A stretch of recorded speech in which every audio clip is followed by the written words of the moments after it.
Welcome to Pioneer classes. आपका 10th class का ये रिवीजन चल रहा है। हम वर्णिका किताब को दूसरे कहानी को लेकर आपके सामने आए हैं। ढहते विश्वास, सात कोरी रोता सात कोरी होता। ठीक है, ये कहाँ का है? ढहते विश्वास में बाढ़ की कहानी है। ये बाढ़ आएगा तो रोएगा, आप ऐसे याद रखिए। सात कोरी रोता यानी सात कोरी होता इसके लेखक हैं। अब सबसे पहले हम इसका संक्षिप्त परिचय जानते हैं। इस कहानी का क्या है? मयूरभंज एक जगह का नाम है। मयूरभंज उड़ीसा में उत्पन्न सातकोरी होता उड़िया साहित्य, कौन सा साहित्य? उड़िया साहित्य के मुख्य कलाकार हैं। मयूरभंज एक नाम है, ठीक है, जो प्रमुख कलाकार किसके हैं? उन्होंने सरकार के उत्तरदायित्वपूर्ण पदों को सुशोभित करते हुए उड़िया साहित्य को समृद्ध बनाया और इनकी कथा में उड़िया समाज और उड़िया का जनजीवन प्रत्यक्ष प्रतिबिंब है। यह कथा राजेंद्र प्रसाद मिश्र जी के द्वारा अनुदित है। अब लेखक क्या हैं? लेखक परिचय: उड़िया भाषा के प्रमुख कथाकार सातकोरी होता का जन्म उड़ीसा प्रांत के मयूरभंज नामक स्थान में हुआ है। ठीक है, कहाँ हुआ है? मयूरभंज स्थान में हुआ है। कब हुआ है? 1929 ईस्वी में हुआ है। शिक्षा समाप्ति के बाद इन्होंने सर्वप्रथम भुवनेश्वर, कहाँ? भुवनेश्वर में भारतीय रेल यातायात सेवा के अंतर्गत रेल समन्वय आयुक्त पर रेलवे कोऑर्डिनेटर के तौर पे पद पे नियुक्त हुए और इसके बाद उड़ीसा सरकार के वाणिज्य एवं यातायात विभाग में सचिव और उड़ीसा राज्य परिवहन निगम के अध्यक्ष रहे। होता जी मतलब सातकोरी होता जी, ठीक है। होता जी की अब तक दर्जन पुस्तक प्रकाशित हो चुकी है। इनकी कहानियों में उड़ीसा का जीवन गहरी आंतरिकता के साथ प्रकट होता है। प्रस्तुत कहानी ढहते विश्वास राजेंद्र प्रसाद मिश्र द्वारा संपादित और अनुदित है, जो उड़िया की चर्चित कहानियां विभूति प्रकाशन दिल्ली के सांभर में संकलित है। ठीक है, वहीं से ये लिया गया है। अब हम पाठ परिचय पे आते हैं। सातकोरी होता द्वारा लिखित तथा राजेंद्र प्रसाद मिश्र द्वारा संपादित। आपसे पूछा जा सकता है ये कि ढहते विश्वास का संपादन किसने किया? तो वो राजेंद्र प्रसाद मिश्र ने किया। लिखा कौन? सातकोरी होता ने। अनुदित प्रस्तुत कहानी ढहते विश्वास में प्राकृतिक प्रकोप से उत्पन्न समस्या पर प्रकाश डाला गया है। बाढ़ एवं सूखा से त्रस्त जीवन धैर्य और साहस के साथ इन समस्याओं का मुकाबला करता है, लेकिन लोगों का विश्वास तब ढहने लगता है जब बाढ़ का पानी किनारों को लांघकर गांव घरों को अपने आवेश में लेते आगे बढ़ता है। तो लोगों का भरोसा टूटने लगता है। लोगों का मां चंडेश्वरी पर जो विश्वास था वह भी छिन्न होने लगता है। उन्हें लगता है कि मानो सृष्टि की शुरुआत में लोगों को दिए हुए सारे वादे खोखली आवाज़ों में तब्दील हो गई। मतलब भगवान के द्वारा बोला गया है कि हम इस पृथ्वी की रक्षा करेंगे, तो ये सब जो वादा किया गया है सब खोखला है। बार बार किसी पर विश्वास करके अन्यास ठगा जा चुका है, उसके साथ विश्वासघात हुआ है। अतः अब कोई व्यक्ति किसी पर विश्वास करना नहीं चाहता। तो चलिए हम कहानी के सारांश की बात करते हैं। प्रस्तुत कहानी ढहते विश्वास चिंतन प्रधान कहानी है। ये याद रखिएगा, पहला कहानी जो दही वाली मगम्मा था वो भावना प्रधान था, और ये क्या है? चिंतन प्रधान कहानी है। इस कहानीकार सातकोरी होता ने उड़ीसा के जनजीवन का चित्र प्रस्तुत किया है। कहानी एक ऐसे परिवार की आर्थिक दुर्दशा से शुरुआत है जिसका मुखिया कौन है? लक्ष्मण है।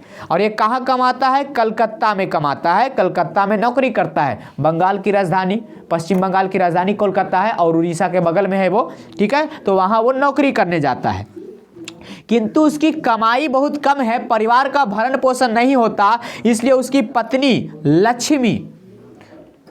लक्ष्मण मालिक हुआ। लक्ष्मी पत्नी जो है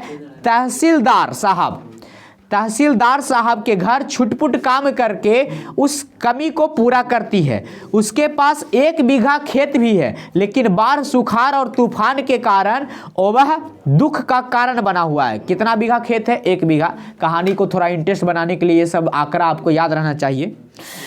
आगे, कई दिनों से लगातार वर्षा होते देखकर लक्ष्मी इस आशंका में भयंकर हो गई है, डर गई है कि इस बार भी बाढ़ आएगी।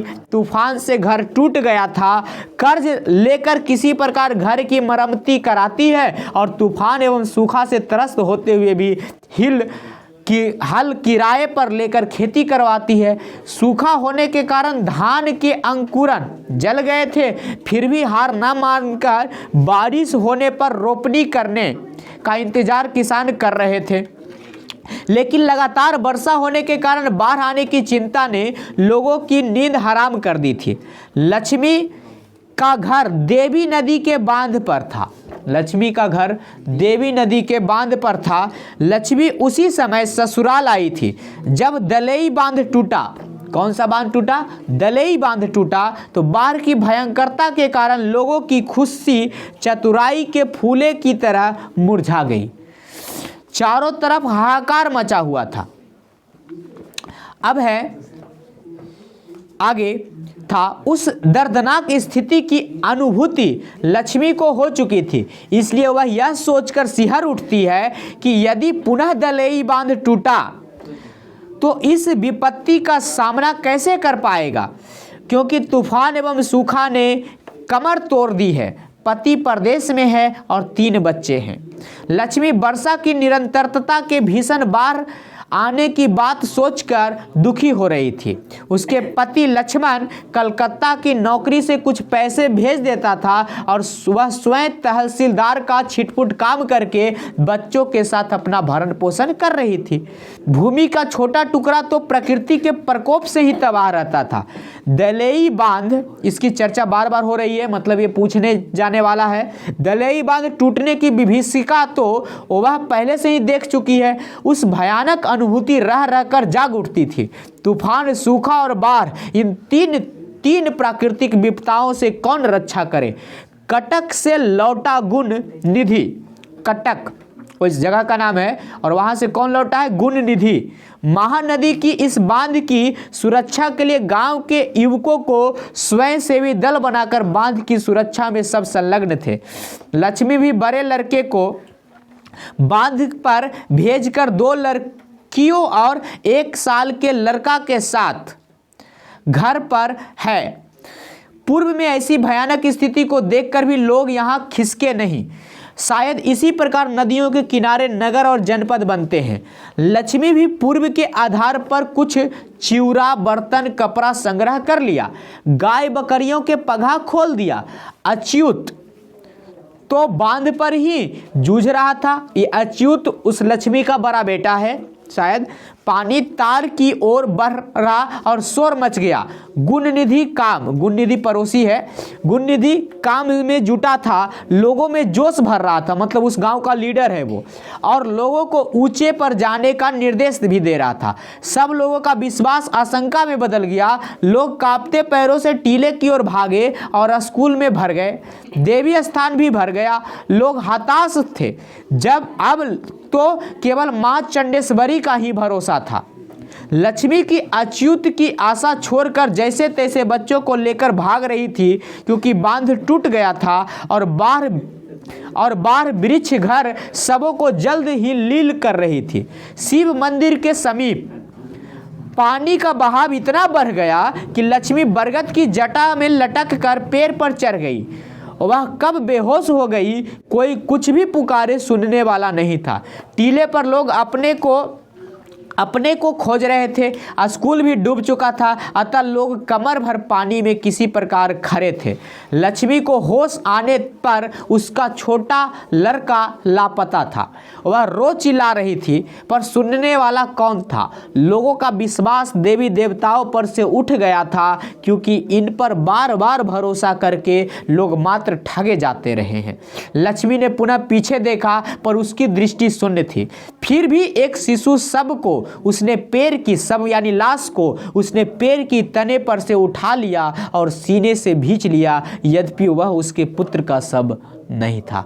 तो इस प्रकार से किस प्रकार से हम लोग ईश्वर पे भरोसा किए रहते हैं कि हमें संकट से निकालेंगे, और वो संकट में फंसकर हम अपनी जान माल की क्षति कर लेते हैं। तो ये आपका एक ही बड़ी ही चिंतनशील विषय है कि हम इस प्राकृतिक आपदाओं से किस प्रकार से बचेंगे, इसका निर्णय हमें करना चाहिए और समय पूर्व करना चाहिए। गुड लक, फिर मिलेंगे अगले कहानी के साथ।